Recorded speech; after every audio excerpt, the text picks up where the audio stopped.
comment below if you like what you saw. The concept of Bitcoin can be a little tricky at first, so to help you understand, let me tell you a short story. Imagine two people on a beautiful beach. Let's call them Sammy and Susie. Sammy has one coconut and he wants to give it to Susie, who has 0 coconuts. After Sammy gives the coconut to Susie, he now has 0 coconuts and Susie has 1, which she stores in her lovely green satchel. And we know this because we can physically observe the transaction. We could physically touch the coconut if we were standing there on the beach. There's only 1 coconut here, not 2, not 3. You can't pull coconuts out of thin air. This type of in-person exchange is something we can all understand, right? Well, let's back up for a minute and ask this question. What happens if Sammy gives Susie 1 digital coconut? How does she know she'll be the only owner of it? How does she know that Sammy didn't make 10 copies of it that he gave to other people? This kind of transaction is more complicated. One solution would be to bring in a third party to keep track of the transaction on a ledger. Let's call this person Andy, the accountant. He could write down on his ledger that Sammy gave Susie 1 digital coconut, which is stored in her green satchel.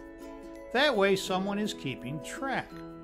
Of course, this solution is flawed because Andy could also just create more entries in his ledger, thus creating more digital coconuts.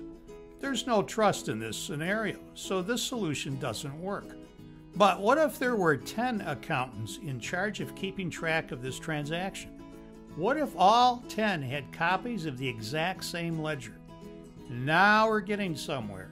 But there's an even better solution. Instead of just 10 accountants standing on the beautiful beach with Sammy and Susie, what if there were thousands of them spread across the globe? A huge network of people who all have a copy of the same ledger that keeps track of every digital coconut transaction. At a simplified level, that is exactly how Bitcoin works. Let me explain. The digital coconut in our example is a Bitcoin, and every Bitcoin is unique.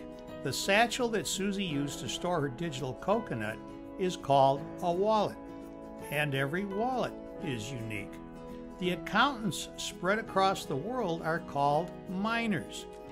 The common shared ledger that all the miners have copies of is called the blockchain, because the sequential transactions stored in it are called blocks.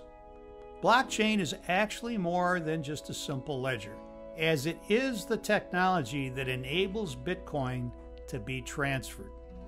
It has a set of rules and regulations that all the miners must follow. Thus, it is governed by the peer network of miners. Another way to think of blockchain is like this. Blockchain is to Bitcoin like the internet is to email. So why would a miner have any interest in participating in a blockchain network? What do they get out of it?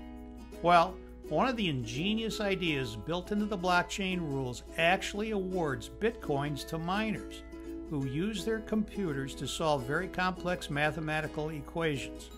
This is the only way that new Bitcoins are created. The process of solving these equations is called mining, thus the reason for the term miners. Per the Bitcoin protocol, there are a finite number of Bitcoins that can ever be mined, about 21 million. The rules increase the complexity of the mathematical problems to be solved so that it becomes increasingly difficult to mine Bitcoins year after year. It's estimated that all 21 million Bitcoins will be mined by the year 2140.